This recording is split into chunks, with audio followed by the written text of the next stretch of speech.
Hello, everyone, and welcome to another horrific review. I'm joined once again by Chris as we ride the whirlwind with Sharknado. Released in 2013, this film tells of a water spout that lifts sharks out of the ocean and deposits them in Los Angeles. This movie was made straight for TV on a budget of $2 million. Chris, mate, What's up? We're back. Before we begin, I'm sorry. Please accept my humble apologies for this. Well, I forgot. It was going to be a letdown, I think, no matter what we picked after Tremors, because you and I really love that journey, traveling down the graboid hole. So but it didn't mean for us to sink this low. This is the opposite. Yeah, this is pretty brutal. How did this become a franchise? I remember I watched this when it first came out in the Sci-Fi Channel. I remember watching this and going, "Oh my god!" and then delete from memory sort of thing, and then it became a thing.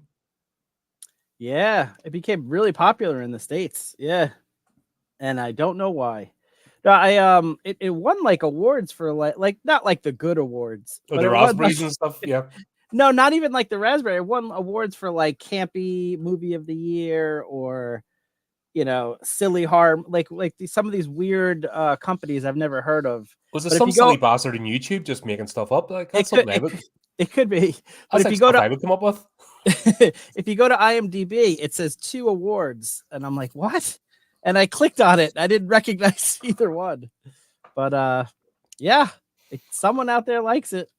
I think the sequels sort of lend into the daftness of it. I think that's where it got its charm. But this one has no right being a movie, never mind a franchise. Yeah, the funny thing is, I always try to bring something to the table each review. So I went and I watched some of the behind the scenes just so I could have maybe some fun information to provide. If you go to YouTube, there's a 10-minute behind the making of the movie, and it is crazy because there's like hundreds of people working on every aspect and they're taking it like really seriously. And I'm like, what happened? Were they accidentally working on another movie? Yeah, that's what I said. That's what I said. Is that what it was? They're all working and then they realize they're the wrong set. But then they had like 5 minutes to put this together. It's like, oh shit, like licking stick. Yeah.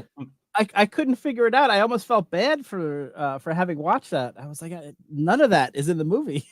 So I don't know where it ended up. But yeah, someone worked hard on it. I think the washing machine was going with this one. Maybe. We need 200 staff.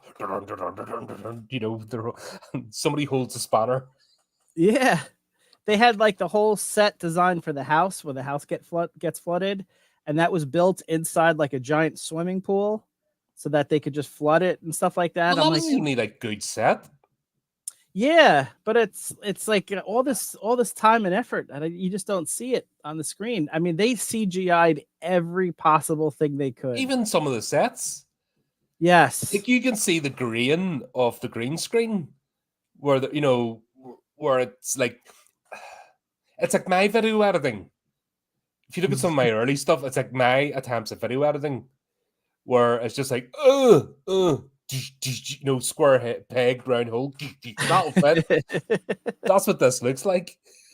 It's crazy. A $2 million budget. I have to imagine $1,999,999 went into CGI. Somebody's back pocket is like that.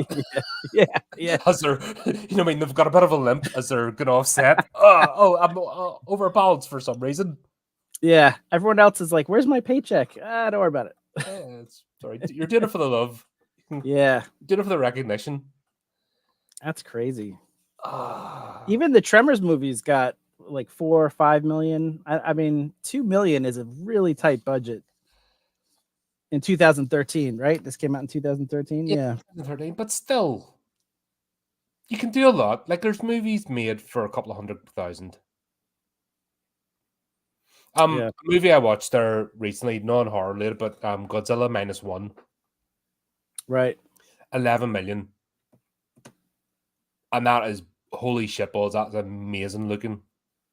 And then I flicked on the Godzilla X Kong, and Manny's about 7.5 minutes before I'm like, fuck this movie. 300 million. Yeah. Himself, looks like a big fucking CGI monstrosity of like something I would make. Where Godzilla Minus One's like is an animatronic. It looks like an animatronic that's done really well, but there's CGI involved, but still it looks amazing and intimidating. I haven't seen it, but I heard that. Yeah. It's not about the money. It's not about the amount of money. That's what I'm starting to really discover. It's the vision and the storytelling, and this has nothing. Like, you would forgive the effects in this if there was good storytelling and plot and characters. Yeah. Let's start with the opening scene. Sure. Yeah. The shark fin smugglers. Right. That had to be the worst negotiation in the history. Who the fuck goes on a boat with the money, with no way of getting off or no leverage whatsoever, and tries to play hardball? I want to take it from both points of view. Okay, so from the captain's point of view, he pulls the gun. He says $1 million, and the guy's like 500,000, and he pulls a gun. So of course the guy's gonna say, "Sure, yeah, 500,000, great. Don't shoot me. We have a deal." Does he really think when he goes back to his investors and he's like, "I know you said 500,000 max, but he pulled a gun on me," they're gonna say, "Oh, okay, fine." No, they're not gonna hold to that end of the deal. And then from the other guy's point of view, why would you possibly try to steal the money that you gave him, and like, you're stuck on the boat. You need the captain to bring you to shore. You're just gonna sit there the whole time. Like, what? Where are you going? You're not escaping. It's just the worst negotiation in the history of cinema. And secondly, what point does this serve? It's no relation to the plot.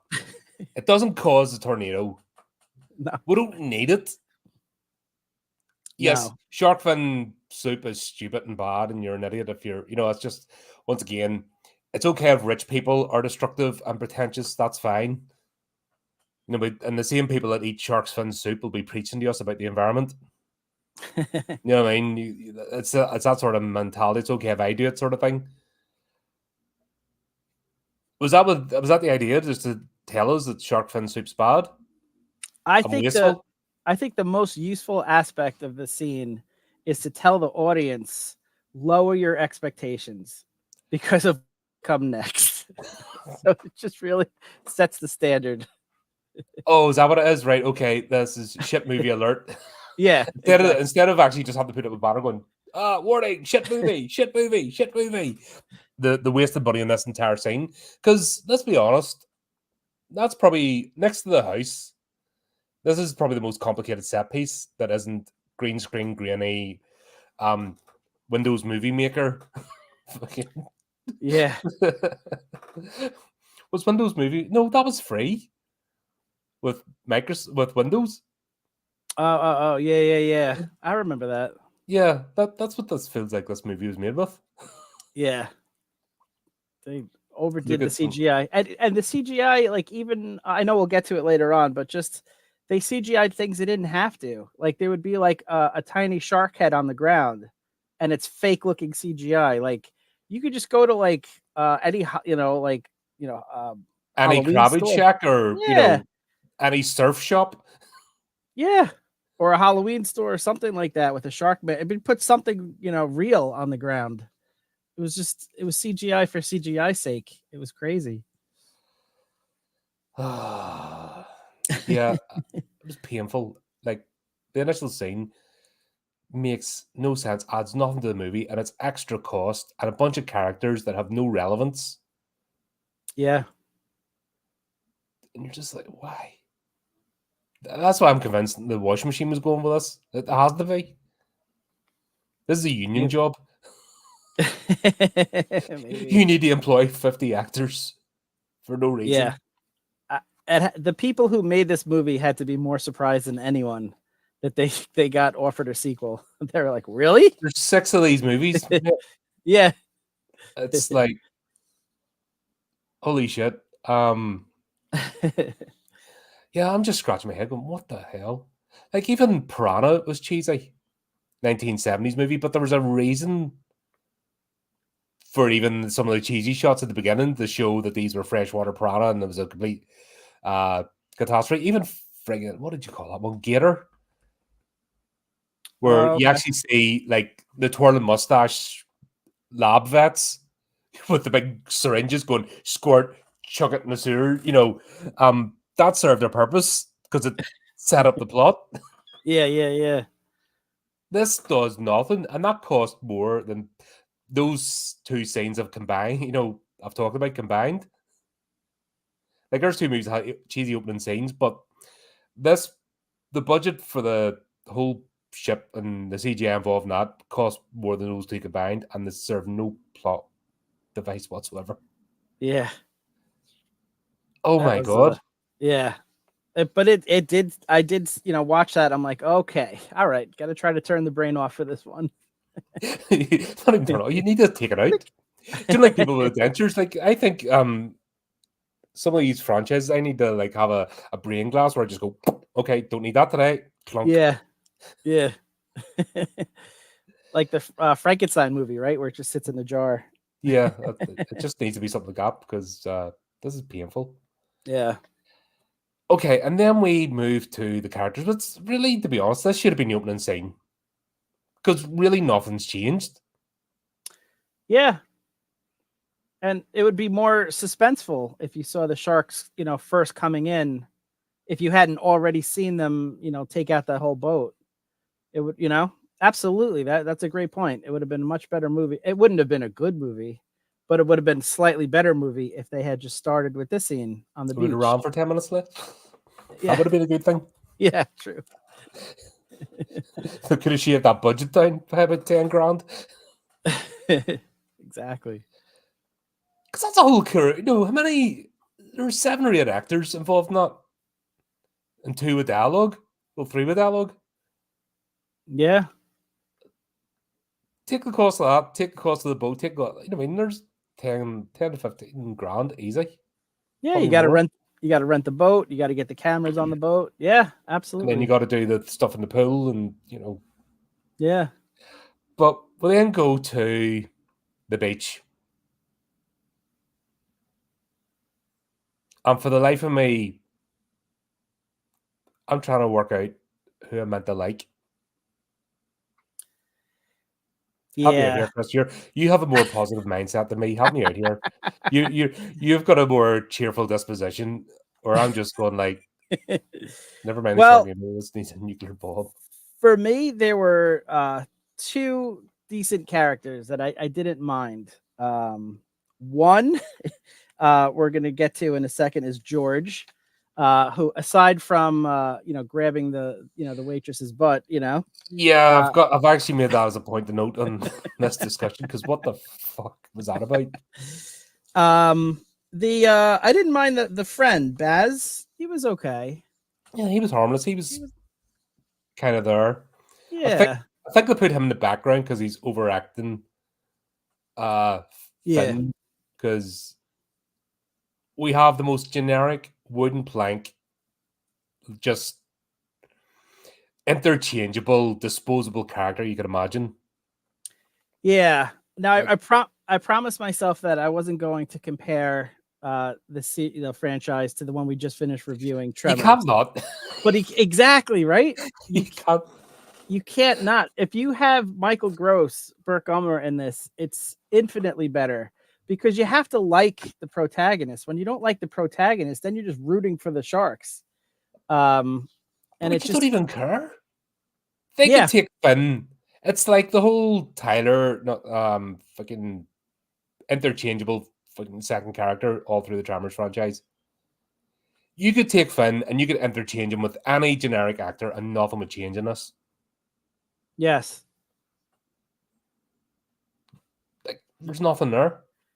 I know people. I don't know. One of the millions of complaints that people on the internet have against older white people is they say we complain about women in movies don't smile, right? That's one of the complaints that they have against us, that we're always saying like, oh, the women in the movie never smile. You should smile more. But here's a male I have character. never heard that. That's like one of the 100 million things that they say that we complain about. I don't know, but I don't think in 1,000 odd videos, how much am I up to now? I'm going to be up to a lot more after this weekend. Over 1,000 videos. I don't think I've ever said that once. No, you haven't. But for some reason, there's a perception that we have that complaint. But here's a male character that didn't smile, so it's equal. Okay, he was, he had no charisma.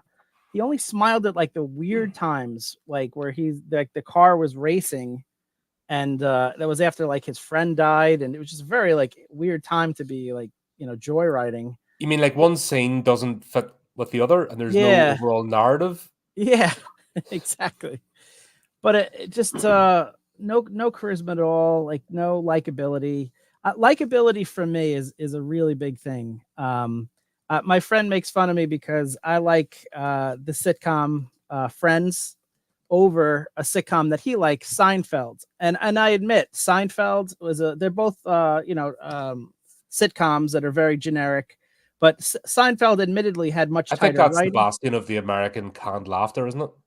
Yes, it is. It is. The three camera sitcom, like the old school Cheers, and it was like, it was the more 90s version of that.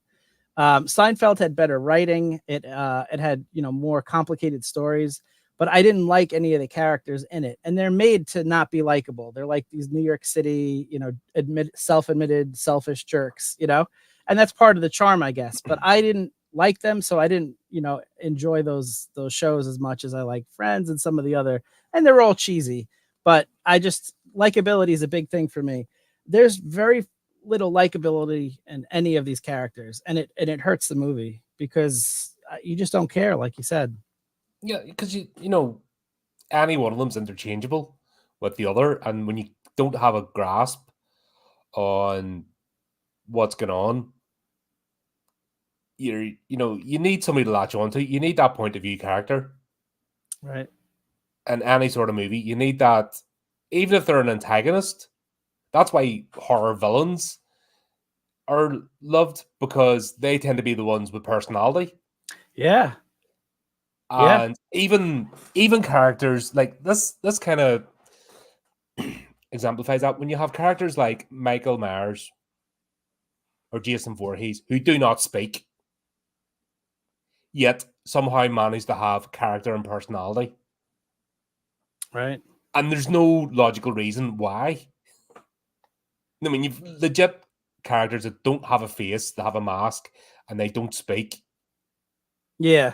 If you put the wrong actor in that suit, it's crap. It doesn't work. Yeah, that's a good point. And like a good director can get something out of a character that doesn't speak. Like maybe he turns his head and he looks curiously at someone who thinks they're hiding. The whole Michael Myers. Yeah. It's been, you look at any cosplay or Michael Myers, everyone stops and they do the head tilt. Yeah. From when he's standing looking up at Laurie Strode, the head. It's the most iconic scene, but it's the most copied horror icon. Is just that Michael Myers head tilt. Yeah. That has more character than this living, walking, speaking character. And the thing is, I don't recall the sequels. I might have seen the second, but I don't remember it. I didn't see anything past it, but I do know enough in the zeitgeist that this Finn Shepard is going to be the main character throughout most of them. Mm-hmm. And it's the equivalent of if Tremors had Jamie Kennedy as the character throughout all the movies instead of Michael Gross. That's basically what they did. They picked the wrong main character, the wrong protagonist, I feel. There's something I didn't include, but I was thinking about it. There's a strange scene at the beginning of this where Finn is out surfing, because obviously we have to have it explained to us that he's a surfer dude that runs a surfer bar on a surfing beach, because you can't work out it for yourself. We need this explained to us. But he has this weird competition with some random character. who we never see again. Yeah. So that wasn't Nova. No. So this girl boss, part-time girl boss, calls him old man and stuff and jokes and, and I think they're trying to get that these women are all flirting with him, but he doesn't because his heart's fucking in horror features. But yeah, this random girl boss turns up and she's better at everything and then just disappears. And serves no plot purpose whatsoever. What was that about? Yeah, I can only imagine that maybe there were other scenes that were cut for time, which if you're gonna make this movie shorter, I'm all for. But it just didn't make Imagine having to watch the 2.5 hour extended cut of fucking Sharknado. I'd close the channel down, but refuse to do it. I'd be like, nah, done. We're switching to sci-fi. Yeah, no, that it didn't make sense. I guess just like, set up the fact that anyone can die, but if you don't give her enough to make her meaningful, then it's just like any of those background people on the beach that got killed. It just has no value. It has no meaning. You could swap one for the other and absolutely have no difference whatsoever. That's sad. Because that's my complaint about the slasher, and that's why I always try to challenge the perception that horror is only the slasher movie, because that's the mistake that most slashers make, because they're the mainstream, and obviously mainstream is stupid because it's run by stupid people that's trying to placate the masses. But when your protagonists are just, like fallen targets, just designed to be fallen over, have no personality, then you've no investment. Yeah. And there's only so much horror and dread, and not every slasher is a comedy, and nor should be, and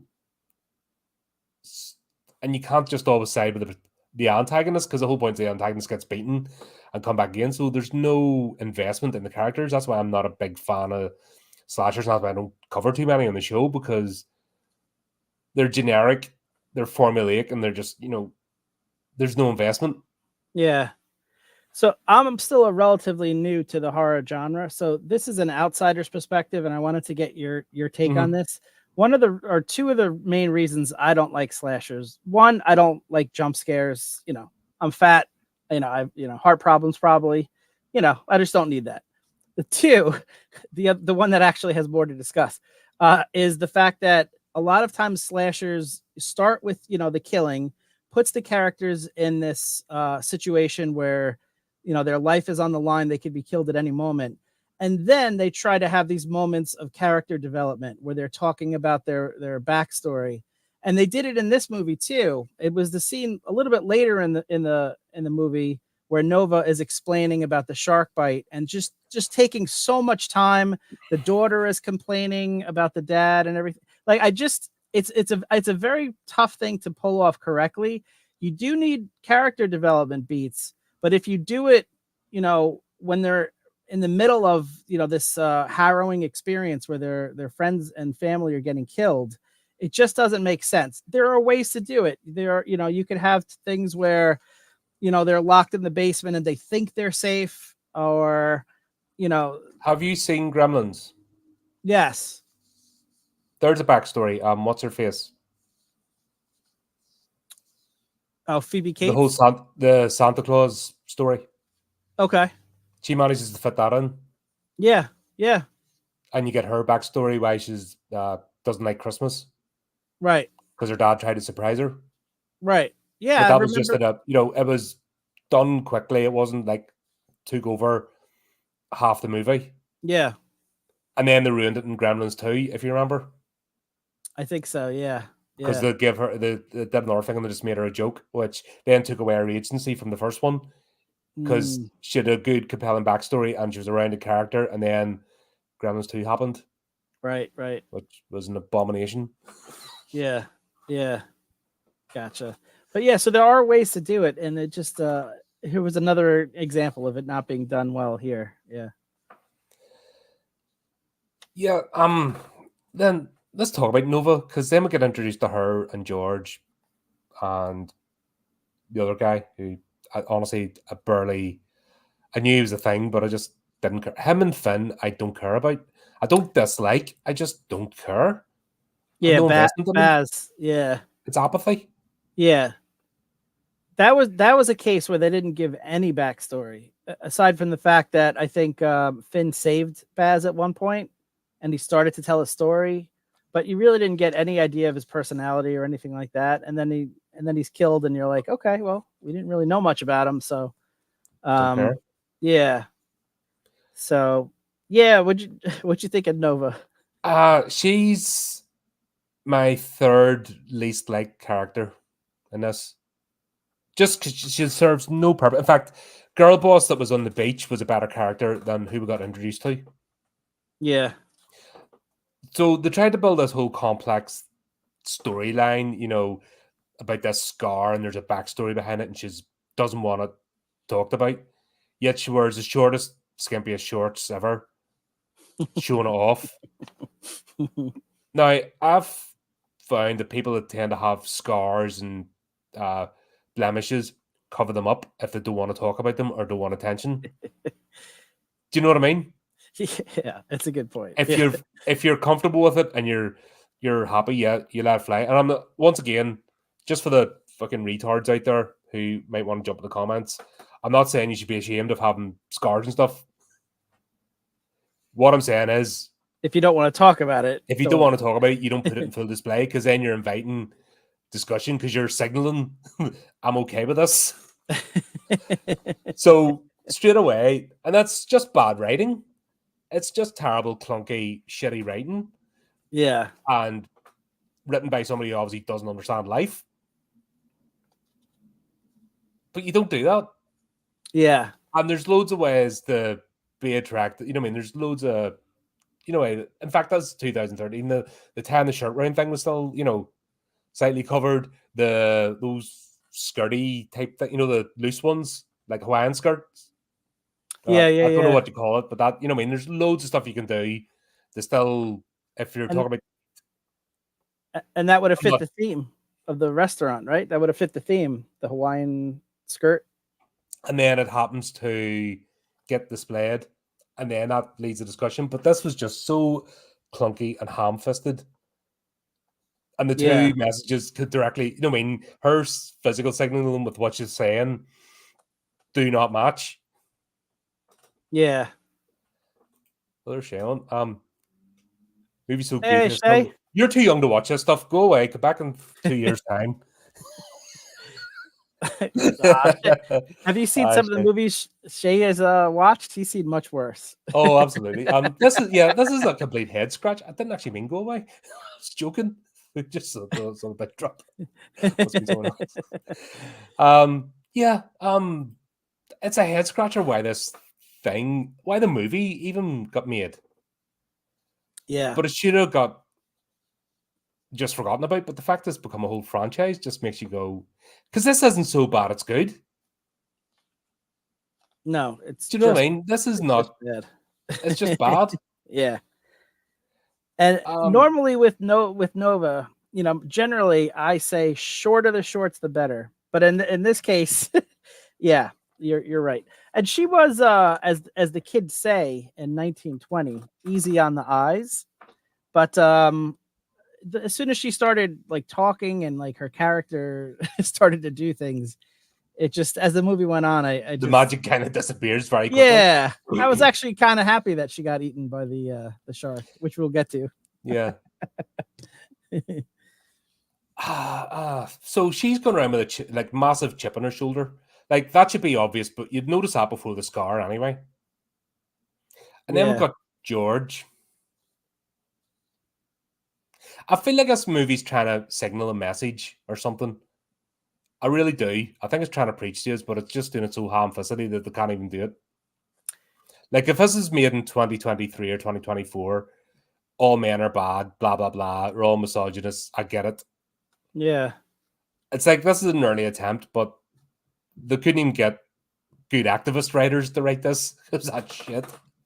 Yeah, if that was the point, that he was, rich from Beverly Hills, and he likes to, grab assing, whatever they call it. Then why would you have that actually? Yeah. Seriously though, Yeah. I used to do the door. You know, I used to be a doorman back in the day. And I never had a problem with. There's always people like completely blazing out their minds and they come on a bit too strong. And girls like, nah, piss off. But this idea of somebody just sitting in the bar in broad daylight and just fucking grabbing, like, that's going to, especially in surfer clubs, anyone that knows surfer clubs, they're quite tight knit. Yeah. So if she's part of the family, you know, because you don't tend to just work there, they tend to employ each other. You know what I mean? It's a whole network. You know, they all know each other. It's a bit of a community, dare I say the word? Yeah. Close knit community. Yeah. So if everyone would know Nova and she's been working there for ages. If somebody did grab her, they'd get the shit kicked out of them right and quick. Yeah. The fact that George has been coming to this bar apparently since it's been opened. Yeah. And he knows Nova, he wouldn't do that. It doesn't, once again, what he does and says doesn't make sense with the actual situation of the character. Right. And this is not complicated. This doesn't even to do with the Sharknado.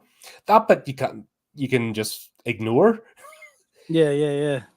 This is the ground in reality of, right, you're coming here, you know you'd get your head punched in, and plus you've built up a rapport with this girl, so you wouldn't just be randomly grabbing her ass.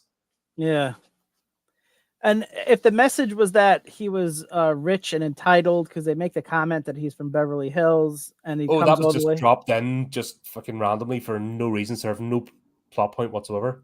Right. But if they're trying to get at the fact that he's like this entitled guy who thinks he could grab and have whatever he wants, then why have him like sacrifice to try to, you know, rescue those people on the freeway, and then he gets killed? You know, like what message are you trying to get? It's very convoluted. You're saying he's a bad person, but then he helps Nova with the bar stool. Then he leaves the safety of the car to try to help those other strangers on the highway. So it's like, what are you trying to? I don't think they know themselves. I think this is done improv, scene by scene. I genuinely think there isn't a script for this. I think this was just improv acting, and all these scenes were just rammed together. Yeah, because that would make more sense. There's no story here. Yeah, and this is back to right. How can you suspend disbelief and imagine that sharks are in a tornado, and when they land, what they're going to do is just eat everything, and they're not just shitting themselves, you know, freaking, because, you know, if a shark's getting whirled about, it's not thinking about food, it's thinking, oh shit, you know, it's still a living, breathing animal, it still feels fear. Same as gators and crocodiles. Most of the reasons why they attack is out of fear.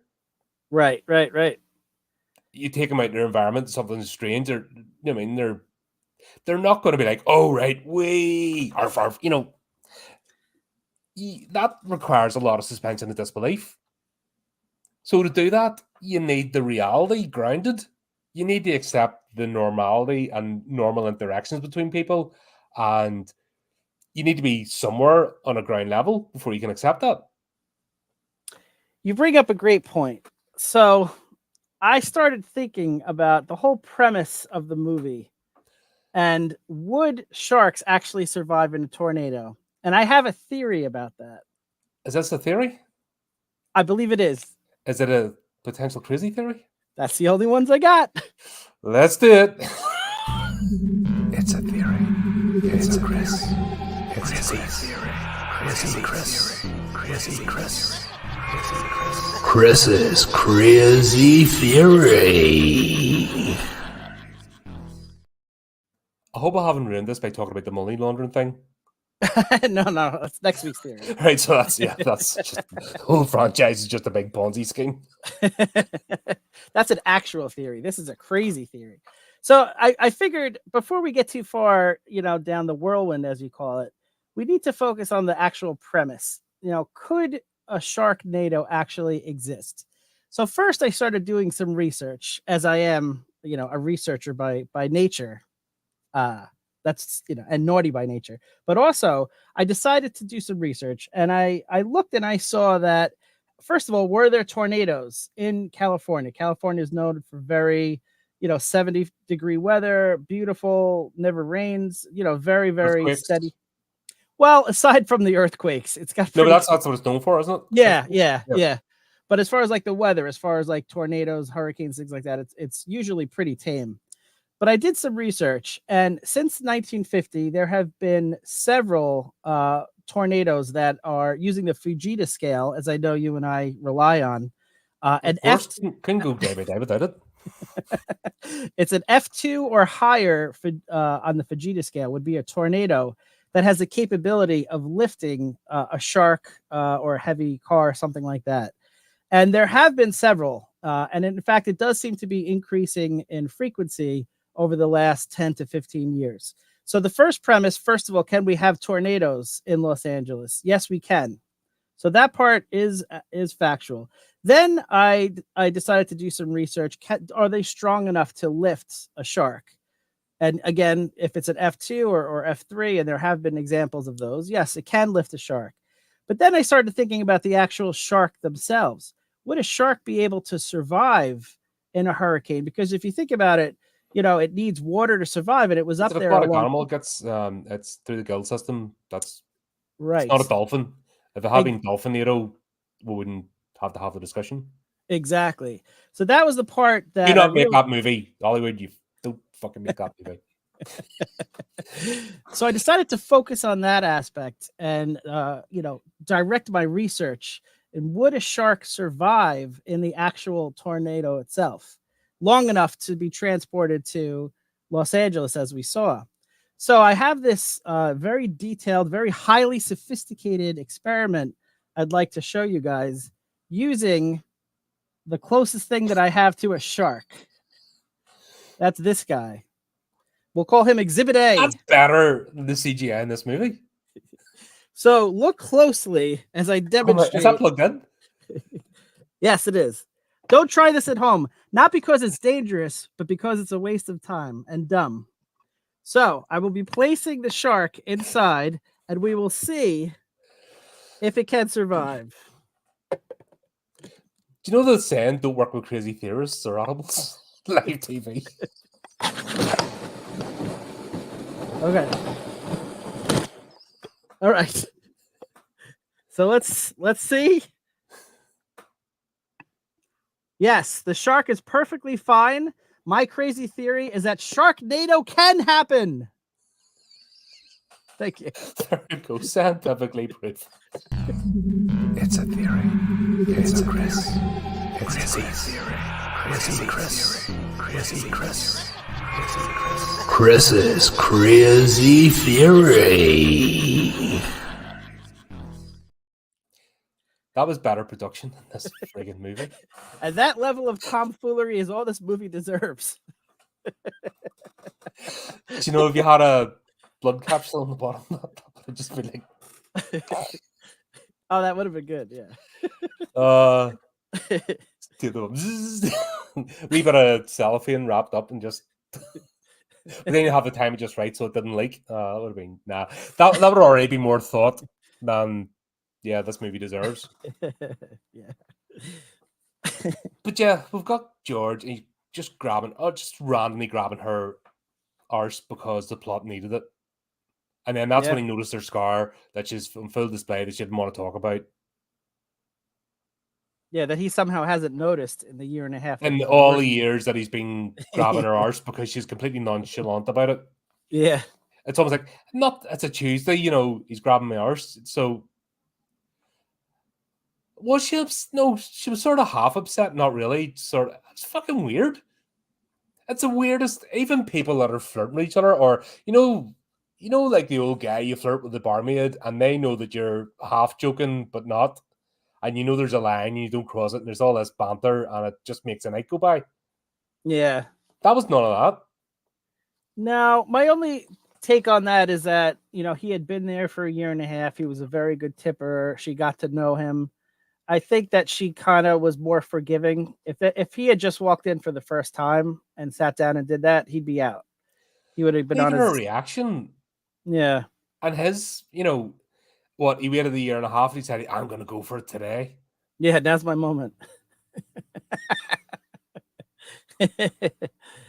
And Yeah. plus, as you said, she's easy in the eye until she opens her mouth. So Yes, I did he's say listened that. to her talk.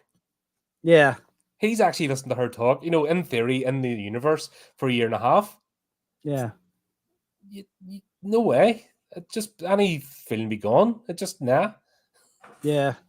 And it's a shame because if you just edited that part out, it would have made his death like have some relevance because I liked him. But Yeah, that takes away that's from it. a random scene that makes no sense, gives no insight to his character whatsoever, and then has nothing to do with the rest of the movie. And you're like, Yeah, what he's doing? yeah. I don't know. I've no answers here. I'm reaching. It's hard to figure. Yeah. I remember, I think I've told that story. I remember being excited when I first heard about the Sci-Fi Channel. A whole channel that does nerdy stuff. Because, especially in the UK, mainstream TV, terrestrial TV, back then it was only 4 channels. And it's soap operas, sport, talk shows. It's all crap.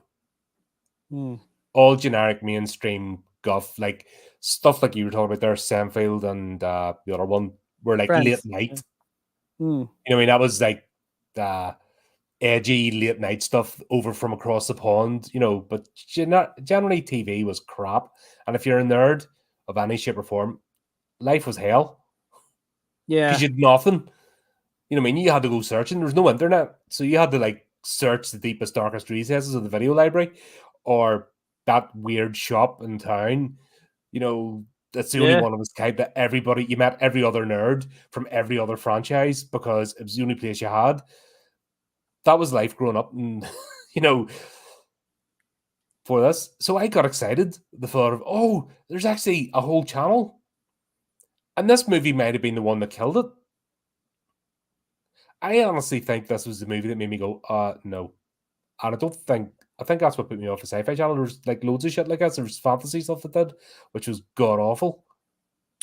And it's a shame because they had shows like the Tremor series that they passed on after half a season. And then of course there was the 2018 Tremors pilot that they didn't pick up. So it's like they don't recognize what's, entertaining television and what's not. So that's what happens. And that's what confuses me about TV. That's why I'm not a fan of TV. All this shit is propped up by money from something else. So what are we paying over the odds for? To keep grifters like this in positions? Yeah. If TV was completely streamlined, we don't need 150 channels. We don't need 200 channels. You know what I mean? Streaming's proved you just need a couple of platforms and then they buy the best quality of everything. That's it. And good video library, whatever you want to sign up to. If something's niche, like anime fans have got Crunchyroll and stuff. You know what I mean? There's a niche for stuff. Horror hasn't figured it out yet because Shudder is absolutely awful. You don't 200 channels. So what are we paying extorting the prices for? And it was back to when people started unplugging, I think, from cable subscriptions. Yeah. Because you're overpaying to prop up channels that nobody was interested in. But in what business world do you do that? Like, I don't understand it. Yeah, I have no answer for you. You're right. Yeah. Yeah, because it's just money getting pissed down the drain continuously. Yeah. And then for anything that's half decent, that's you're paying over the odds just to maybe get the one decent show. Right. You're thinking with the volume that maybe you unearth a gem now and then. No, and it's rare. Yeah. Like there's very few shows, and all across all genres. Let's be honest. Like the mainstream stuff is meant to be disposable. It's like pop music. You're not meant to remember it 5 minutes later because it's the new thing. That's their whole culture. Yeah. But in nerd culture, things are permanent. That's why we so attached to the lore of something. And when that lore gets ruined, we get angry because we're a different animal from the mainstream audience. The mainstream audience is disposable and flaky and don't really hold on to anything. But that's not nerd culture. And this is trying to sell the nerd culture, and it's trying to sell to both sci-fi and horror nerds. Yeah, I think the other issue too is that there's such a slim, margin of error for like a TV show. This was a made-for-TV movie, so it's a little bit different. But just like if like regular decent, horror or sci-fi shows, there's such a slim margin of error because it's so much cheaper for a television show to do a reality program. Mhm. You don't have to pay the people. You have one prize at the end of it. You could do a whole, year long of episodes. All you're paying for is the camera crew and the prize at the end. Yeah, and And the so, location, whatever the challenges yeah, or whatever are. Yeah. yeah, but there's that's why they're so popular because there's no But that's cost. the mainstream audience, disposable. That's why there's no stop making TV, essentially. Yeah. So then if you have a decent show that costs a little bit more money, it has to be like an instant hit. Otherwise it can't match up against those cheap shows that are not paying the reality participants, So it's tough. It makes for a bad landscape. Yeah, but being lazy, because this is pure laziness. Yeah. There's $2 million that could have been spent on something else. Yeah. And yeah, it just happened by just the randomness of the universe. This has become a thing. Yeah. I feel bad for buying the Blu-ray box set. Did it have the other ones at least, or is it just Yeah, it this has one? all 6, but also has Okay. extra movies. Okay. So they're double discs. So I haven't even seen it, but this one has Sharknado 1 and Two-Headed Shark. So I think each disc also has, it's like a double feature, like a spin-off. Oh, okay. I maybe haven't some of watched the others. Yeah, maybe some of the others will be worth it. I'm just going to laugh if the actual spin-offs turn out to be better than this. I will just laugh, and then it'll be worth the money because we can just go, I can But see yeah, that. the CGI, I think, is just abominable. Like, Yeah. there's no redeeming qualities. It's not even attempting to do anything. Yeah. And when it comes, once again, because we're just not invested, the Sharknado arrives, and you're just like, yeah, whatever. And it's not even comedy. They tried comedy a couple of times, and it just doesn't land because there's nothing to hold on to. Yeah, and I'm very forgiving when it comes to like the CGI and stuff like that. Like I'm willing to buy into a ridiculous premise, and I've proven beyond a shadow of a doubt that Sharknado can happen, so that's good. Yep, But that's the fact, good. We've done that. but We can rest assured now. We can carry on. Yeah. But is it that difficult to have two moments back to back where like the sky could be consistently gray and not be sunny one moment and then dark cloud the next and rain one moment and like the ground is completely dry the next? It was like, I mean, I know they're on a limited budget, but that's not hard to just use a gray filter and at least keep the sky consistently the same color. Or build up the one massive, I mean, they've had a taste of it and then build up to the next massive event. Yeah. Make it an event, like 2 or 3 Sharknadoes, not a Sharknado every 20 seconds. It takes away from any chance of having a sense of realism. Yeah. And these are the silly things that don't cost money. Yeah. Just plan out. And that's what I said. You have to ground the reality. So the sky not being the same color, scene to scene, just your brain can't ground itself. Exactly. Or the house being completely flooded from the pool, but outside is completely dry. So there was enough, the pool was like right next to the house, and there was enough water in the pool to fill up the whole first level of the house. Like it's just, oh gosh, it hurts the brain. It hurts. But that's what I mean. And that's my whole point about the ground the reality. The reality needs to make sense before the fantastical can come in. Yeah. And when they can't get basic reality, they can't even get basic friggin' human interaction. Yeah. And characters, I'm like, what the hell? And then we've got all the way through this. This is the worst bit. As before even getting the meet Finn's ex. Fucking Nova is one creepy psycho bitch. So yeah, She is scary. She is, yeah. she's always like interested, and she gets mad at Finn every time she finds out that he has like a daughter. You have a daughter? You have a son? She gets He's like angry. Freaking boss. There's no romantic. There's not even a friendship there. So the only way that would make sense, and I had to do some, gymnastics in my head canon to try to make it to make sense, is that yeah, is that Nova and Finn actually had an affair, and they were together for a while, and then he said, he stopped it or whatever. That's the only way that makes sense for her to be this upset, because then she could There's nothing there at all. And we've already had the setup with the first surfer girl boss, who would have been a better character throughout this. Yeah. He's not interested because he's only carrying a torch for his ex-wife. That's the whole setup. But he says to her, "I'm your boss," but he says that at the restaurant in front of all the patrons. So maybe he was just saying that it's not to mean I'm your boss. No, that's just shitty dialogue. It's just, that's the setup. The whole point of this is he wants back with his ex-wife. That's the whole setup. But she is acting like a complete psycho. It could be both. both. Why did you tell me you were married with kids? None of your fucking business, But if she was with him, then she could be upset because you didn't sleep with me and you didn't tell me. None of that there at all. She's giving him googly eyes. And yeah, there's nothing coming back. And then she's acting like a complete fucking lunatic. Yeah. And George must have been smashed out of his head all the time not to notice that she's a complete psycho and do not touch.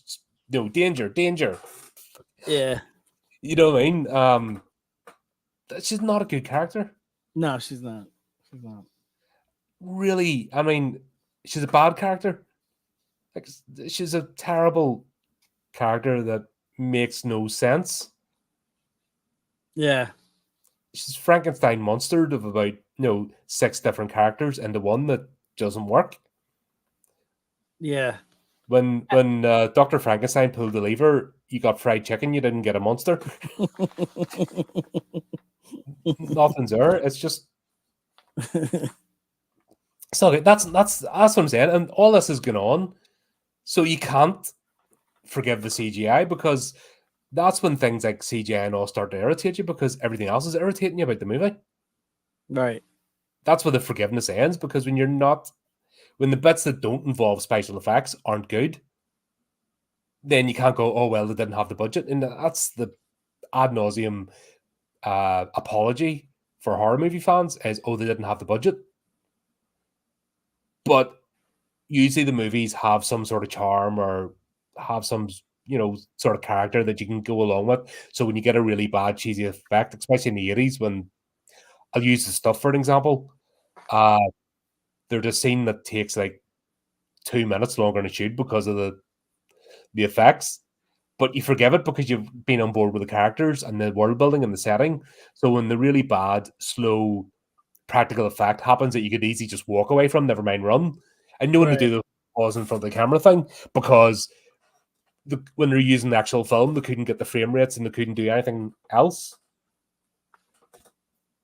You forgive that because you're invested. Right. You can't forgive it because everything else is shit. Yeah, and to me, the biggest problem I had with it wasn't the actual effects themselves. Like I don't expect them to be able to replicate like the Ferris wheel, coming off. Was it Ferris wheel or carousel?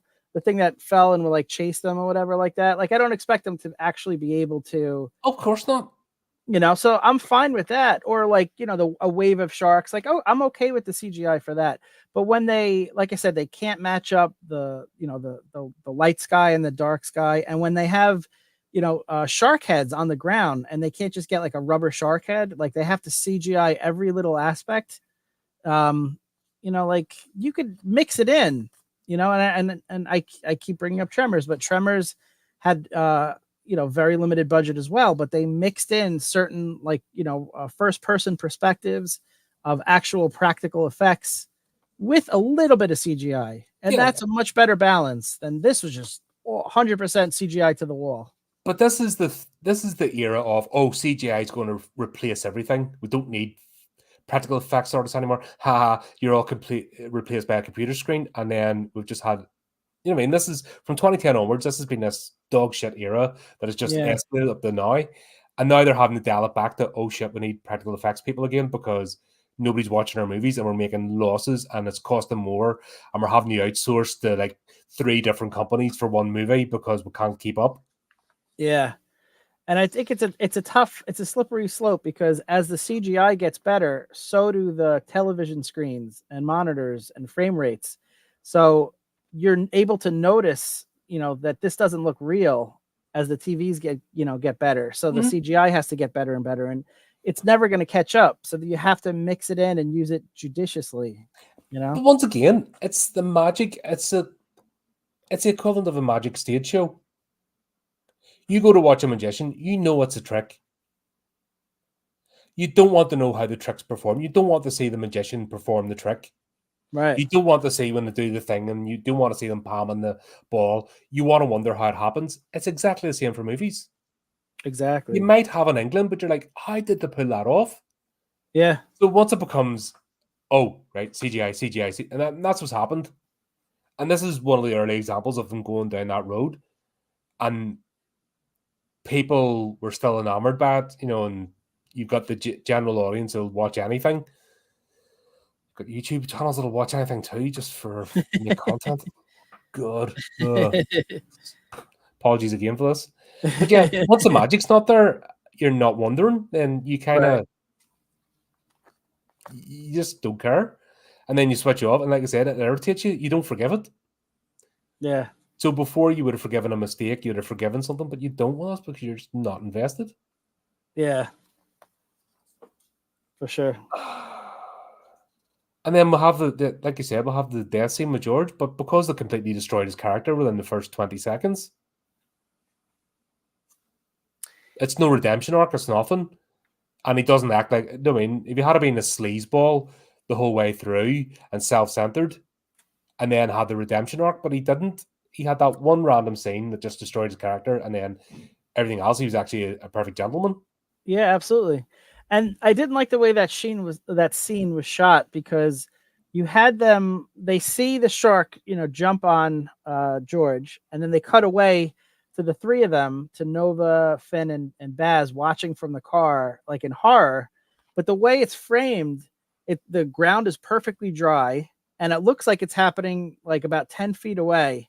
And it looks like they make no effort to try to save him or at least kill the shark that killed him so it doesn't kill someone else. They just stand there like, oh, that's awful. And then they just stand there. Wow, that's really awful. Oh, look at that. Bye, George. Oh, look, do something. They just stand there for... There was a lot of that, wasn't there? Just standing staring off staring off into the green screen. And they're the bits that look really grainy. It's like a Marvel movie. Yeah. Looking at the tennis ball, you know that they're looking at a tennis ball because they just have that blank expression on their face. Exactly. Or if you want to make it seem like, oh, they can't go to George because it's dangerous, at least put some water there. Like it was perfectly dry. Or a bunch of cars floating past or something. They could if they hadn't done that first 10 minutes on the boat, they would have had the budget to do that. Yeah, that's true. No, I mean, there's 7 actors on a boat and a ship and an early tornado that they didn't need, that could have had a few cars washed by.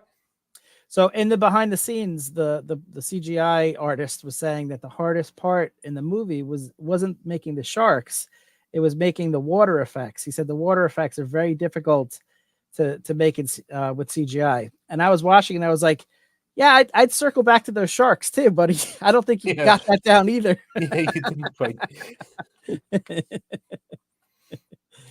Oh my God, that's a lot of them are awful. And then they try to. And I didn't research what sharks. I know you can get great whites, but I didn't look at all the types of sharks. I don't know if you get hammerheads around that area, the Gulf of Mexico. I think aren't hammerheads Caribbean? That's a good question. I didn't. Do you know what I mean? They're just throwing all these random sharks in from different, like, other sides of the country and stuff, and you're like, or completely different locales, and you're like, And why is it just sharks? Why isn't any other fish? Not another thing. Like, there should have at least been an octopus in there. Yeah. A squid.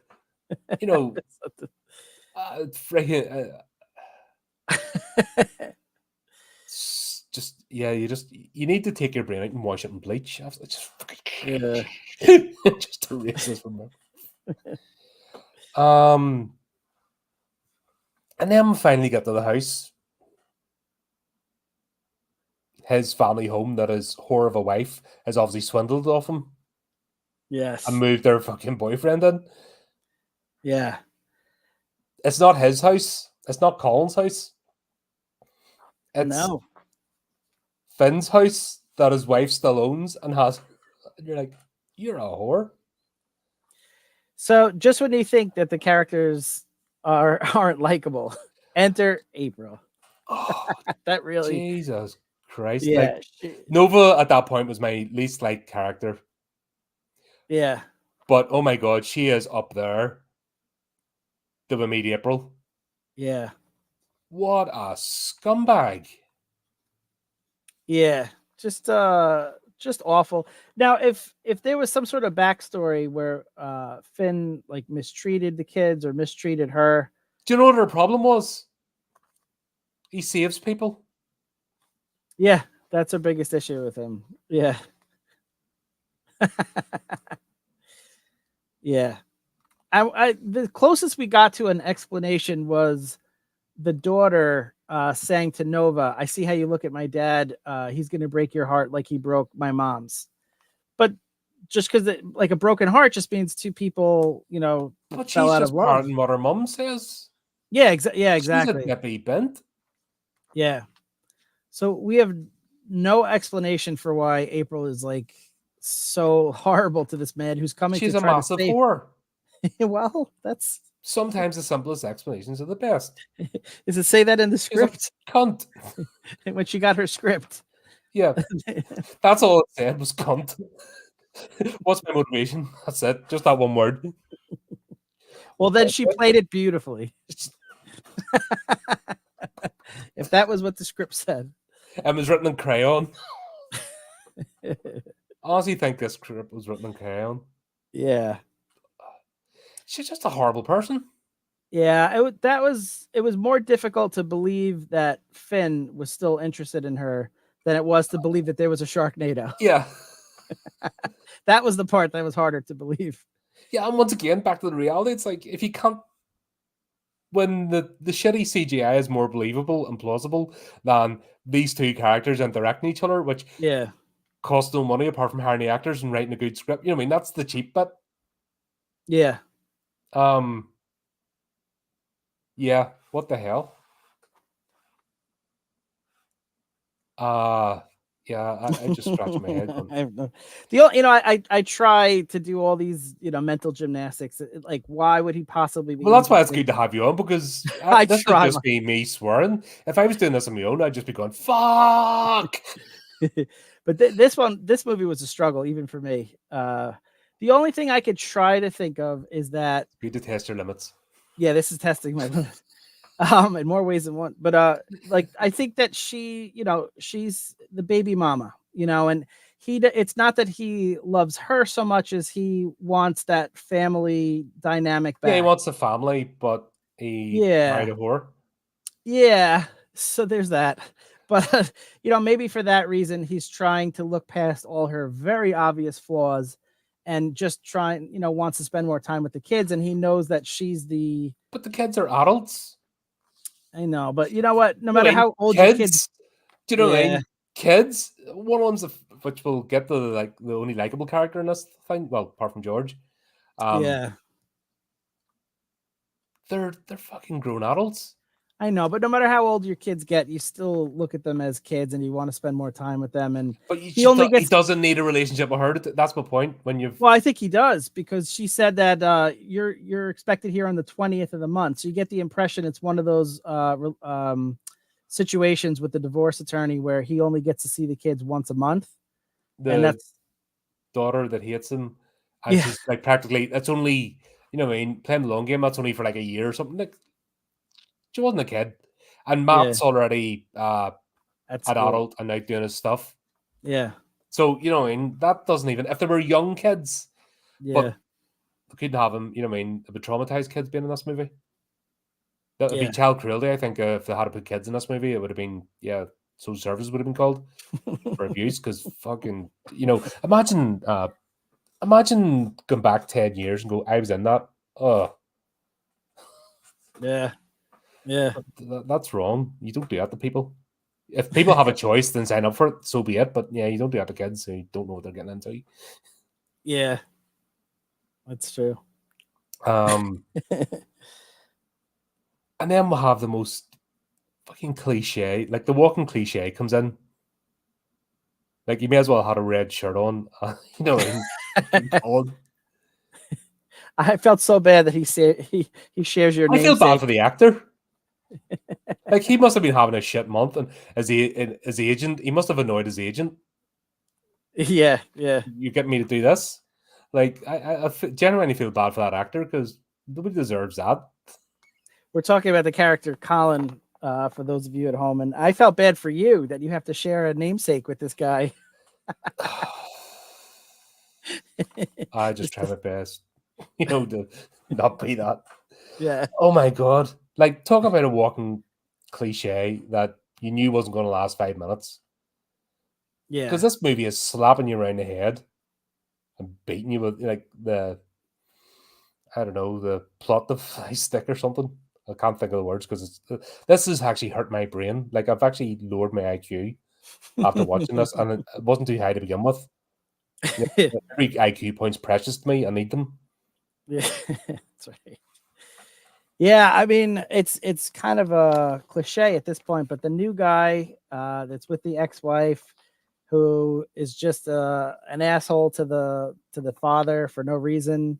I think we've seen this in, I don't know, at least 100 movies. I could think of a couple off the top of my head. There was the one, I think it was 2013. It was a disaster movie. Same thing. I mean, there's been a million examples.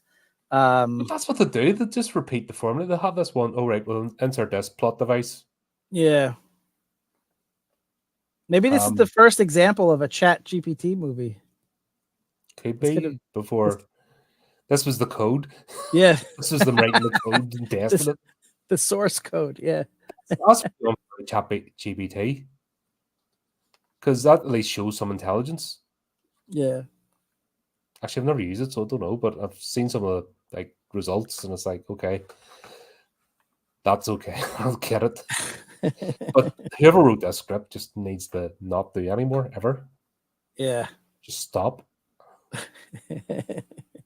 So he appears to get killed off because and that whole scene with if the house had been on the seafront, I would get it. Or if there was any kind of water outside. Yeah, if the tornado had have actually went over the house, I would get it. But no. Just the fact that the pool could somehow collapse into the house and fill up the entire first floor.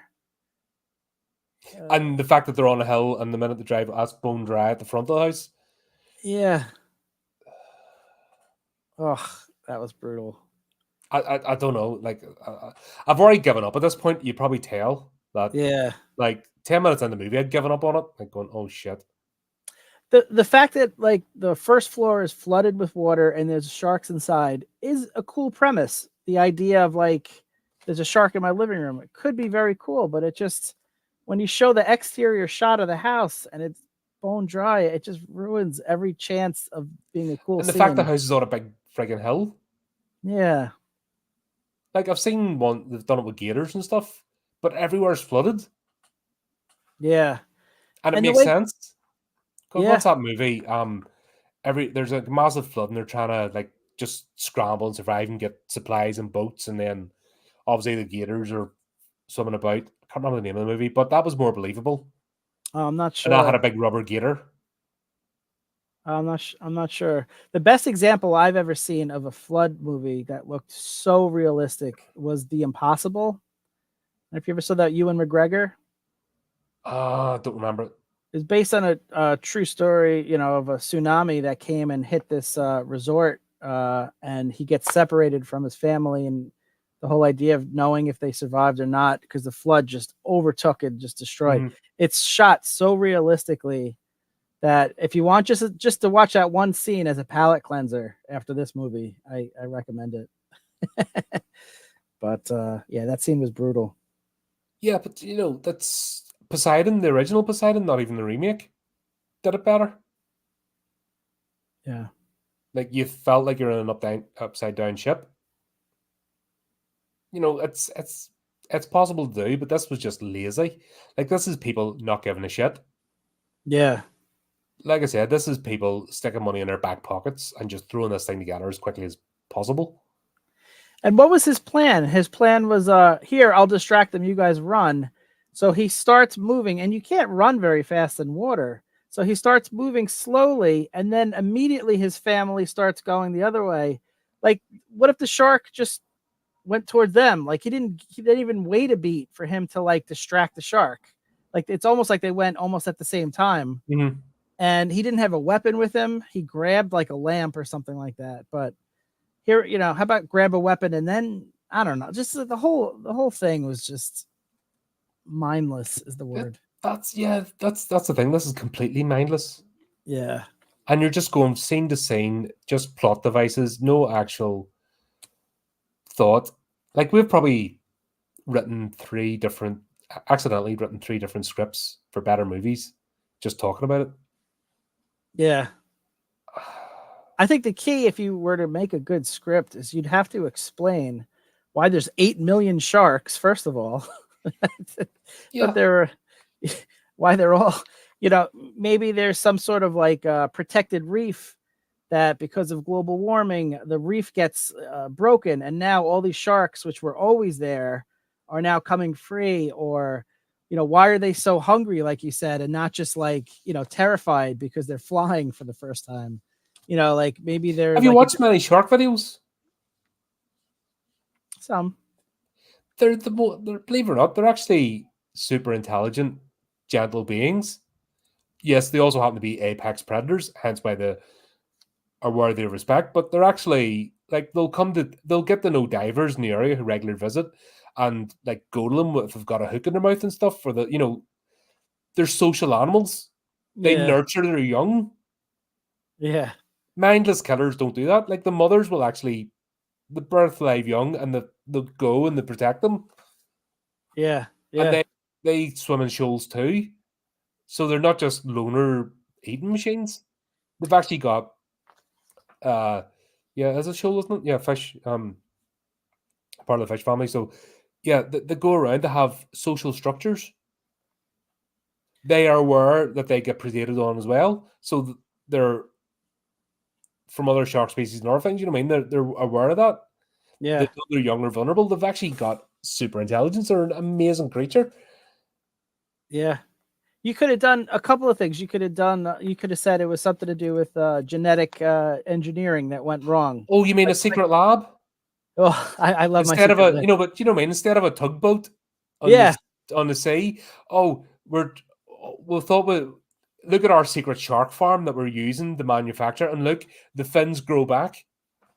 Right. Or we're fucking hell. There's the opening scene. Okay. Yeah. Like piranha. Oh, they're genetically modified. Okay, we've genetically modified these sharks. Look, he cuts off the fin, and guess what? It grows back. Right. Oh, we can do this as many times as we want. So guess what? You're torturing sharks. They're not dying, and they're getting more and more enraged. Yeah. And a big fish farm, the big nets, it's all in a big secret lab net.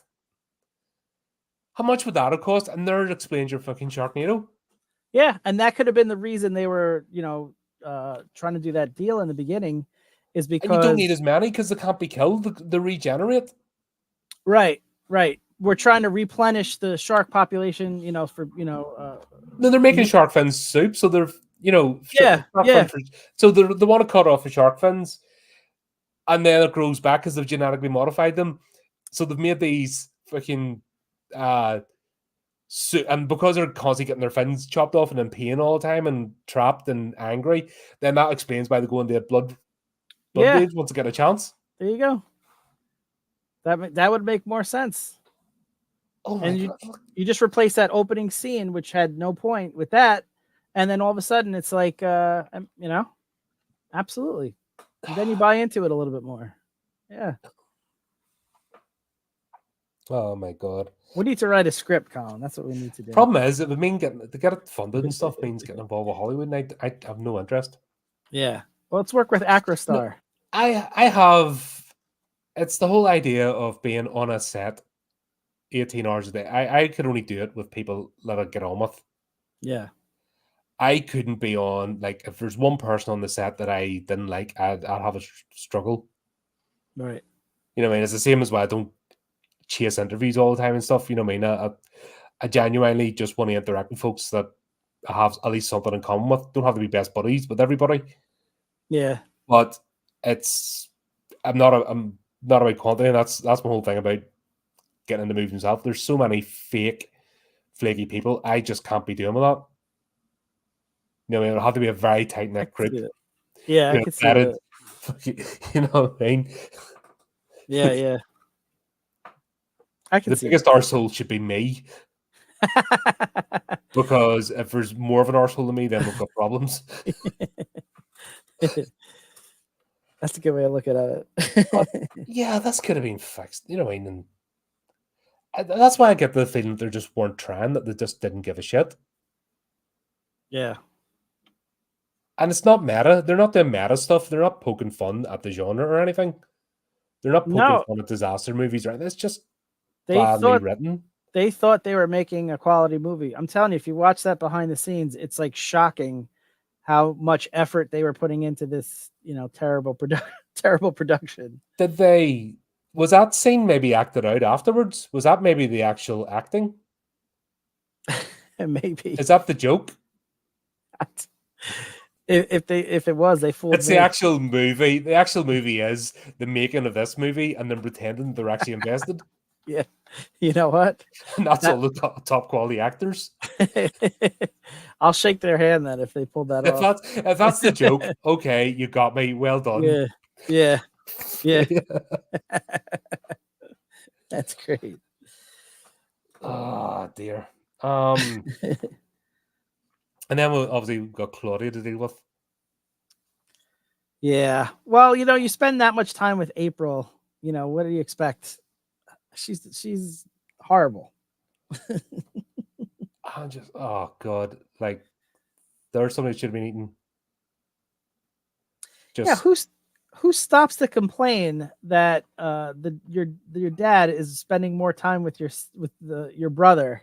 Who stops to complain in the middle of the apocalypse when people are getting killed left and right in front of you? And you're like, Dad, you need to spend more time with me. You're always spending time with Matt. But I hate you as well because Mom says. Yeah. But I don't want to spend time with you, but you won't. Oh my gosh. That's where I wish I could do a rewrite on the script, because that's where Finn should have just been like, what? I'm trying to keep you all alive. Just stop talking.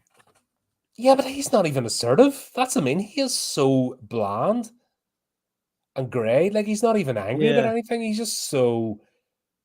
I don't know what he is. It's tough to get a read on him. Yeah, he didn't emote very much. Yeah. He has this blank expression all the way through this movie and just, oh, there's something happening. Oh, there's my wife. Oh, my daughter hates me. Yeah. It's like you talk about with some of the greats, some of the acting greats. Like, even if you're in a terrible movie, you can't play it cool. Like, I'm too cool for this movie. You have to give it your all. Yeah, because that's your performances gets remembered, and then when it comes to doing other things, it's that was a terrible movie, but I did my best. It's called professionalism. This guy doesn't give a shit. Yeah. And I'm just like, fucking, I've seen better role playing sessions with D&D players who don't role play. Oh, thank you. No, but seriously, I've seen better role plays. People just doing it for a laugh, put more emotion into a character they're rolling dice for that they've only made up 5 minutes before. I've seen more emotion with a fucking pre-gen character sheet for a one shot. Do you know what I mean? Yeah. Then this guy is supposed to have got like a beat on the character, what his motivations are, what his flaws, what his torment is. Okay. Yeah. Yeah. Oh my gosh.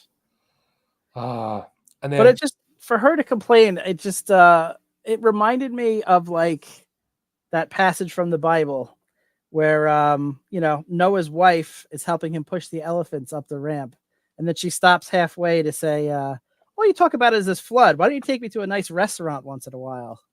That's the equivalent of Claudia saying in the middle of an apocalypse, hey Dad, I know we're about to die and everything like that, but could you spend more time with me? and then he had to go that I came for you first, didn't I? Yes. Yeah. And like the most passive aggressive wooden plank line ever. Yeah.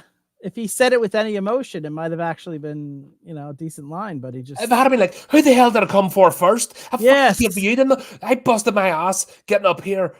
Matt's just down the road. What are you talking about? Yeah. Yes. Yes. Exactly. A wee bit of that. Oh, Exactly. I mean, I'm no actor. Fucking hell, I'm no fat fucking YouTube. I've seen you as Angor. You have some good acting in that. I like that character. It was fun.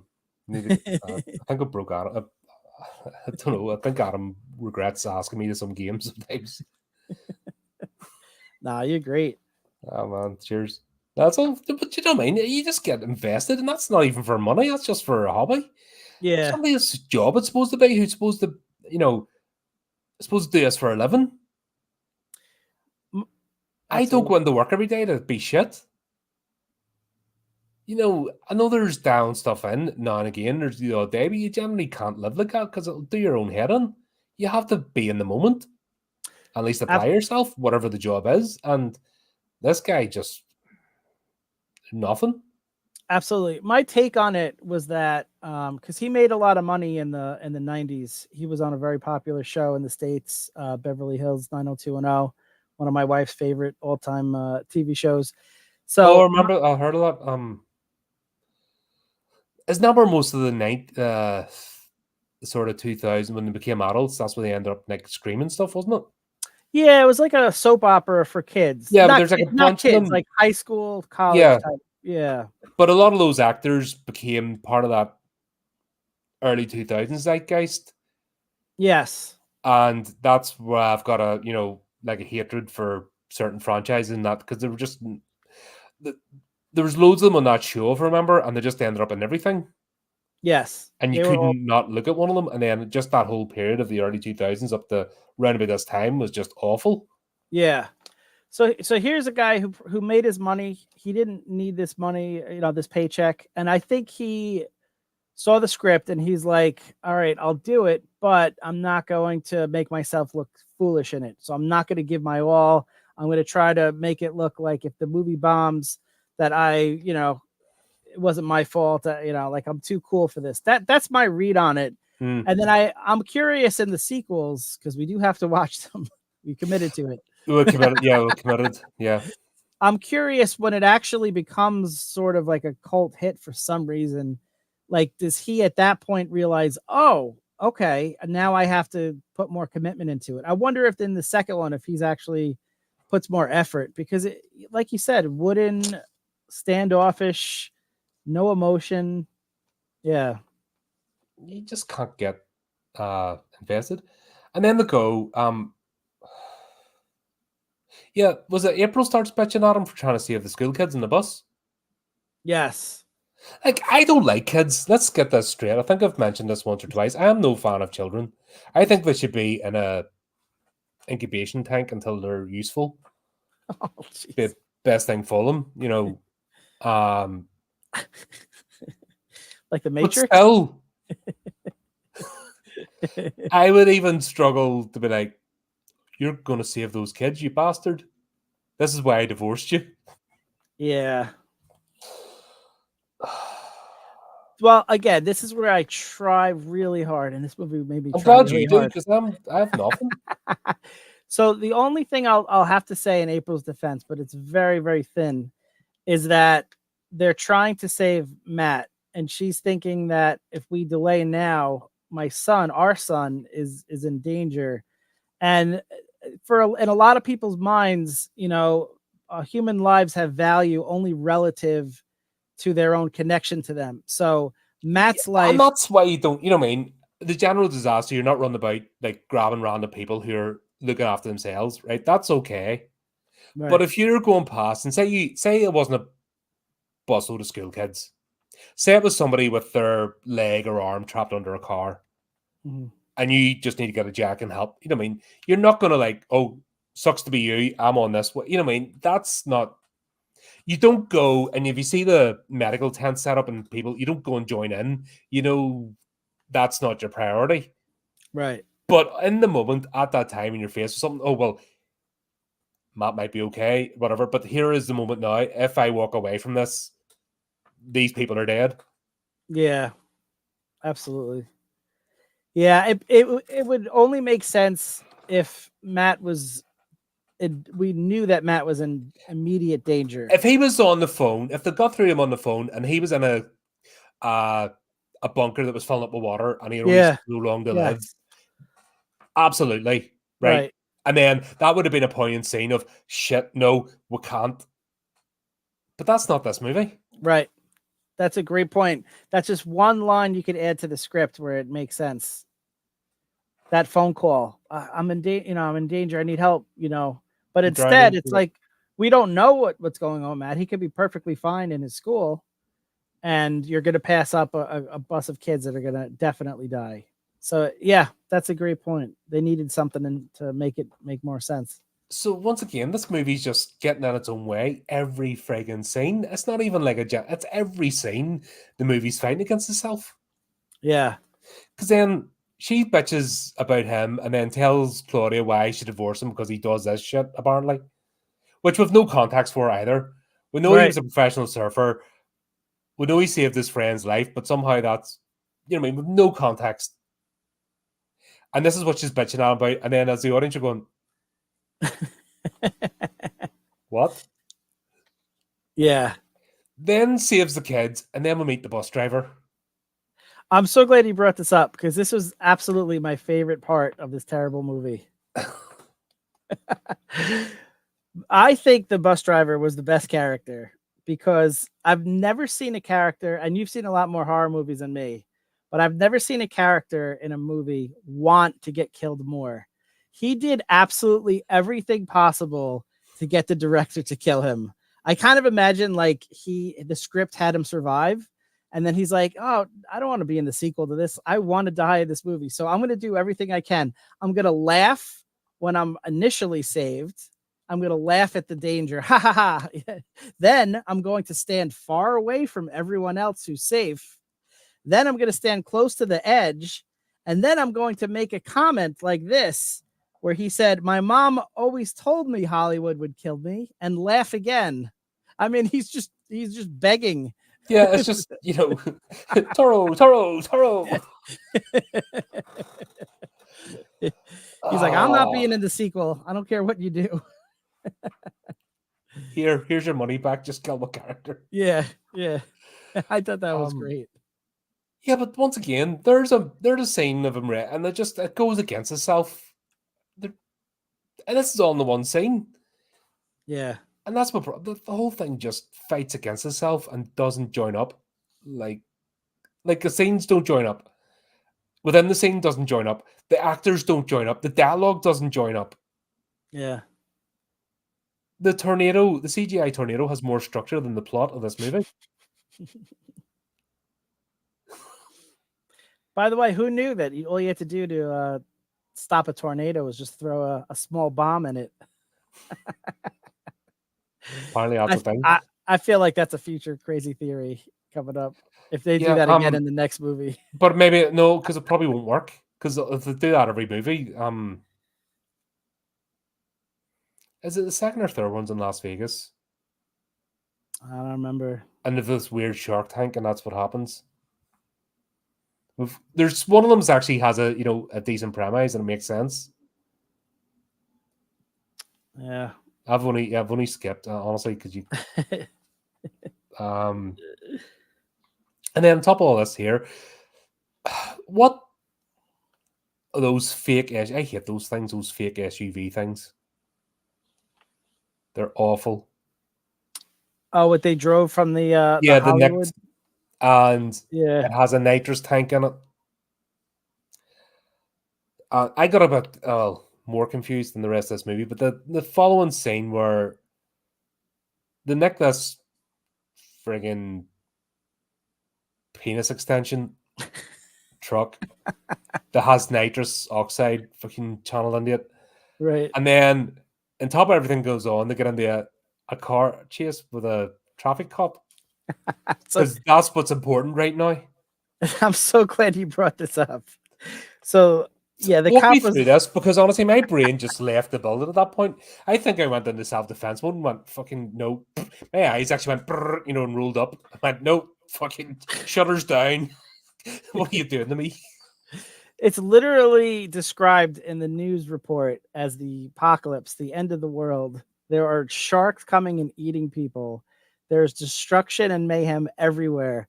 And this this cop on the motorcycle sees a car go through a red light, and he's like, "I don't care. I'm one ticket away from my bonus this month. I'm gonna go serve that ticket, and I'm gonna get a promotion." That was probably the dumbest thing in a movie. Well, he's in the middle of dealing with something else because there was shit going on that he just went, "Screw you guys. This is more important." Yeah. Kudos to that guy. He loves his job. That's. I thought they remind me of the ticket wardens over here. They're not police; they're civvies. Okay. And they swap their personality for a high vis vest, and they will. It's like they're they're hammered out in tablet. It's like a holy writ when they're looking at ticket folks, Okay. and they patrol the place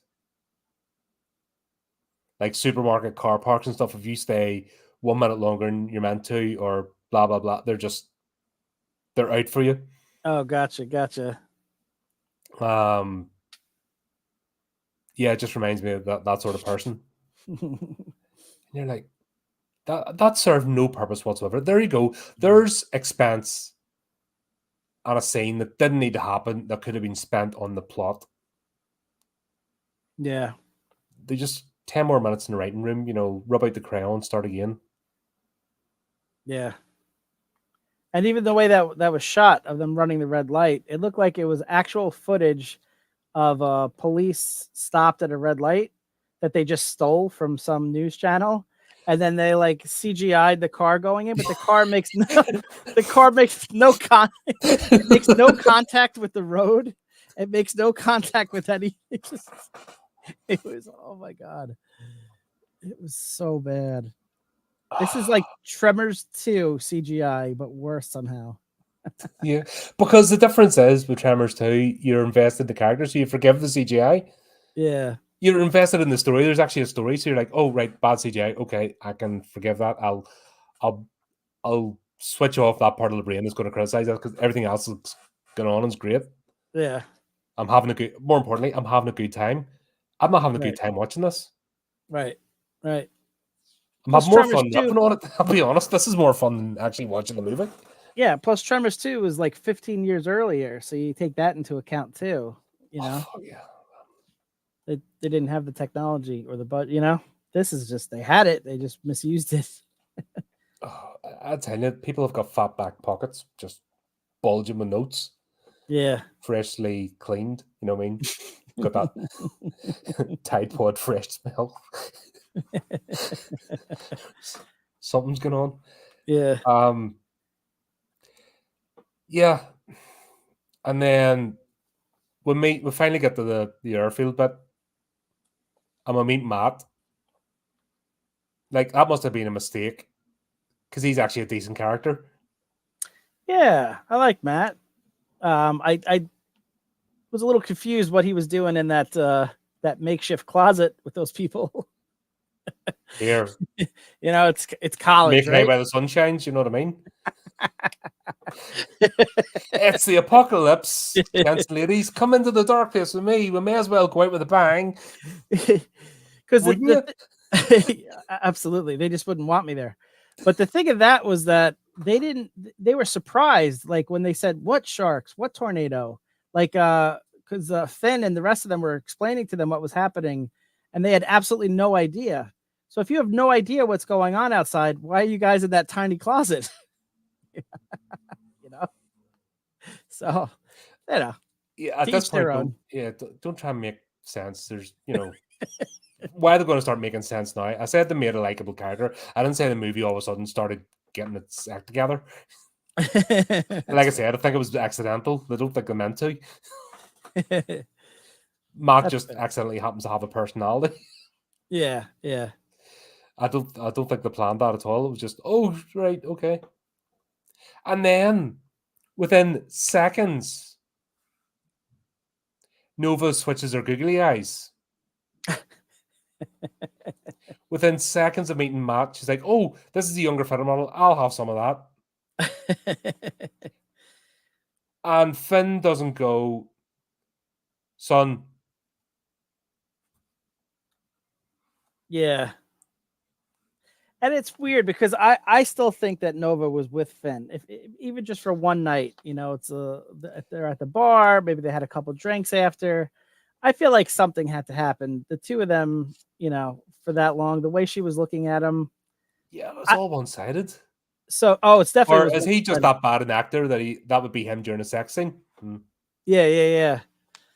So imagine Matt being with her after she's been with the dad, because that's the last thing you want to hear in bed with a girl. It's like, that's not how your dad does it.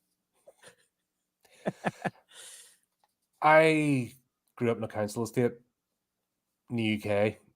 There's real life stories that are just like someone I know left her husband to go with her husband's brother and has kids to both of them. Oh, that's weird. And that's normal. You know what I mean? That's not weird. That's just one story. Wow. There's certain streets where there's maybe one father between 6 houses. Oh my gosh. And you know what I mean? Father's Day is the most confusing, as they say. I was gonna say that's a confusing Father's Day. There's brother, sister, cousin, uncles flying about the place. I was a weirdo because my parents were still married. You know what I mean? Yeah, they're like, that's strange. Yeah. Legit, honestly, legit. I was the weirdo because I had like the one family household and not two families, throwing money at me to pay me off. I was the odd one out. It was fucking strange times. So yeah, I that doesn't faze me that bit. Nova just switched immediately, and oh my gosh, did she? Nobody's picking up that this girl's a bit nuts and not safe to be around. Yeah. It's like when you go to a shoe store and they ask if you have your size in the back. She's like, I like Finn, but does it come in 20-year-old guy? Oh, it does. Oh, I'll take the 20-year-old guy version then. Yeah. But then at least the only sort of coherent scene is when they sort of did the A-Team, but this is the only sort of coherent part of the movie, whereas they try to solve the Sharknado problem. Yeah, that's actually my favorite part of these types of movies is when they start to like load up ammo and stuff like that. A good example for me is the Lost Boys, the one the vampire to come into the house. Yeah, and they're like steaks and the they get the holy water and the Uzis and they get the garlic set up and they get the steaks ready. I just love those scenes. It's like cheesy 80s goodness where you got to get ready for the big battle at the end. Everyone's loading up for bears, to say, and solving the problem. They're like, all right, we got to get this fixed. This isn't good. Blah blah blah. Then we're getting the bit of theory behind Sharknado. I almost think this is the only scene they actually wrote. I think this might have been their movie pitch, was this scene. Because Yeah. it's the only thing they actually put their crayons and put pen to paper or use pencil. You know, that they were allowed not to have the safety scissors. Because everything else is just improv in this and doesn't make sense. But this is actually everyone's working together to try and solve the problem of, you know, the 3 tornadoes. And Yeah. there's, like, people talking to each other in the same room as if they're talking to each other in the same room, because it's like everyone's on their own script, doing their own thing through this entire movie until this scene. Yeah. I wish it was a little bit longer and they could have had a little more creativity. Like they all just went to the chainsaw and the bomb. I feel like manage your expectations. Come on. I know. I said it's the best scene. I didn't say it was like good. Come on. Manage expectations here. It did remind me there's a video game I think I might have mentioned to you that I think would be great to play on your channel, because it's an older video game, but it is on Steam, called Dead Rising, where you're a photographer that gets stuck in a mall during a zombie apocalypse, and you have to use all the things that are at a mall to kill the zombies, because you're not like a police officer, you don't have guns. Oh, you mean like Colin and Dead? Yeah, it's like that. It's like that. But you're not like you don't have weaponry with you and stuff like that. Yeah, you don't have. In Dawn of the Dead, the gun store is across the block. Oh yeah. They've got it through binoculars, and they've got them on the radio.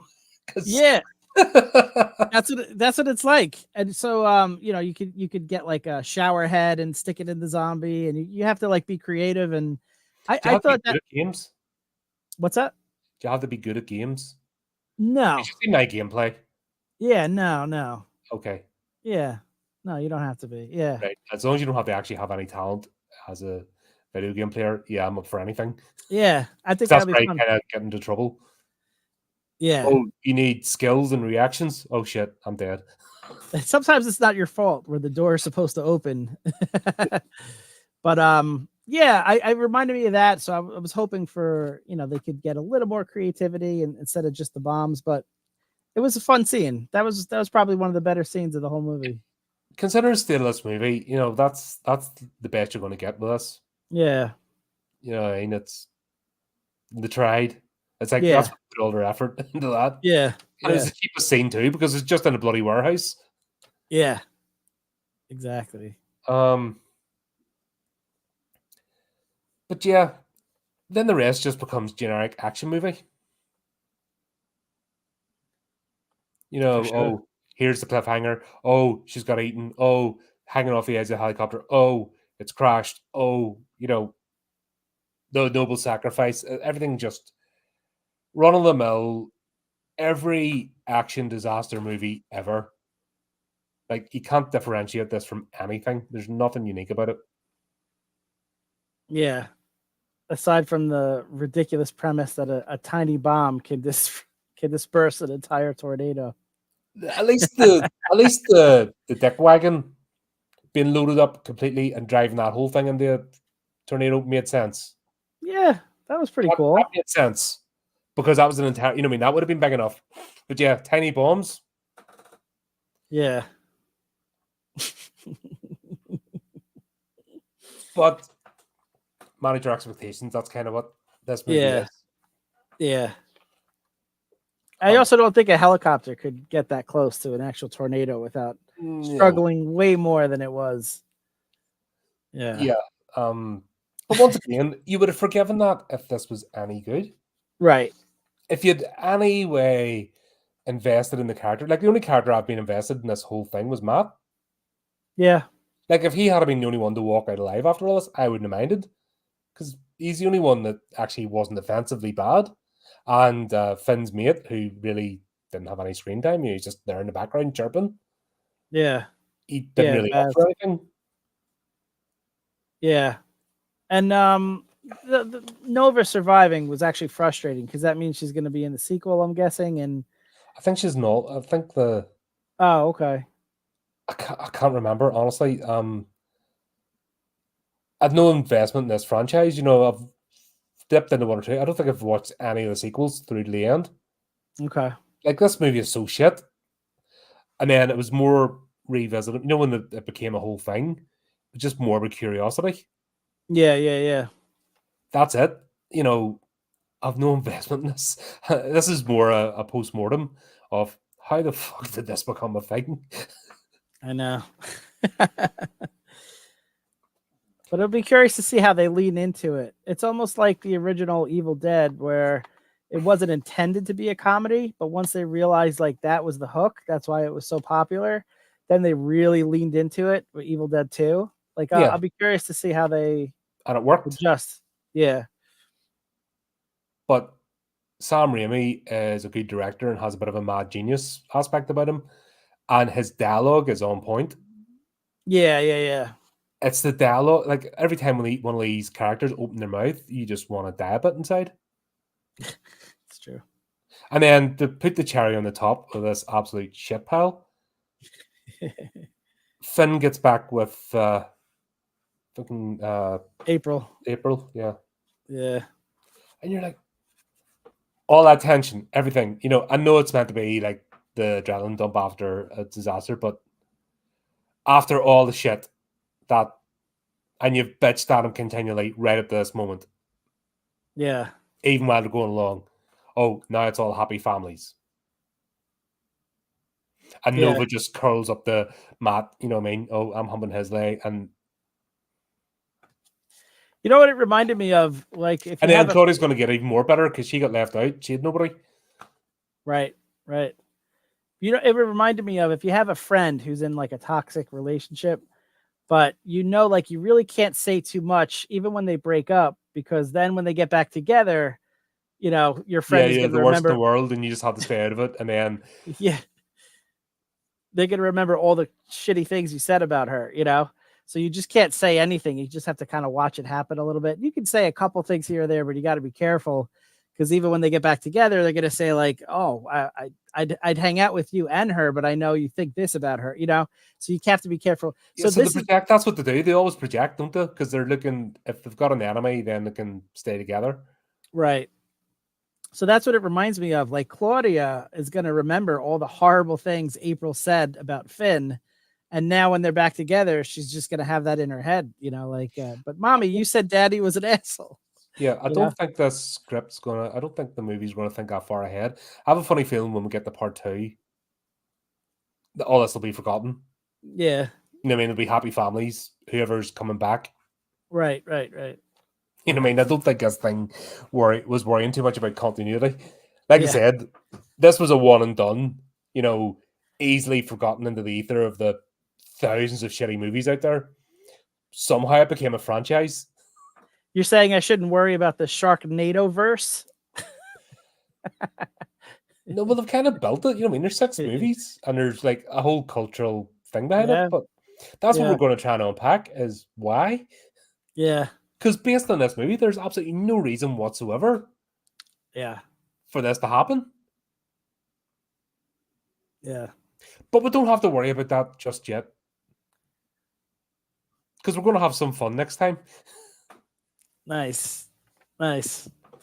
So, I know I've mentioned in the newsletter and stuff before, but what we're doing is we're not going to just bury our heads into one franchise, because especially one like this is going to be painful.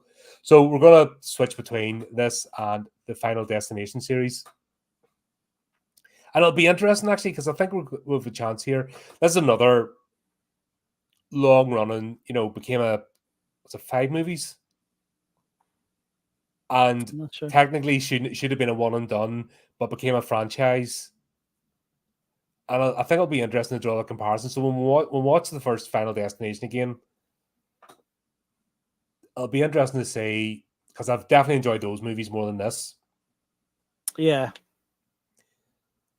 So it'll be interesting to see what they got right compared to Sharknado, or is it along the same sort of vein? So there is a bit of a method there, madness. They're 2 similar franchises in a respect of horror comedy goofiness. Technically should have been one and done films, but became long-standing franchises. Yeah, it'll be interesting to see the comparisons and where they differ. Yeah, that's gonna be. It can't come soon enough after this one. Yeah, we'll need to cleanse the palate, and then we'll just we couldn't just do all 6 of these movies in a row. We'd be gibbering wrecks. Oh my gosh, It'd just be nah. And you couldn't ask us to do that out there on YouTube and Twitchland and Facebook. You couldn't ask us to do that on internet because that wouldn't be fair. We haven't done anything for you to hate us that much. That's right. That's right. I don't think anyway. But Chris, mate, as always, it's an absolute blast. Even though this is terrible, at least got the. I think we spent longer talking about the movie than the movie was. Just Yeah, we did. trying to fathom how shit it was. Why? Why did this thing exist? But here's We all did for the- better times anyway. Next one. We did the best we could with it, internet. Sorry. Yeah. Here, it's been a laugh doing this one. So, just as we say, keep up the channel, do the typey things, and until next time, keep it creepy, keep it horrific.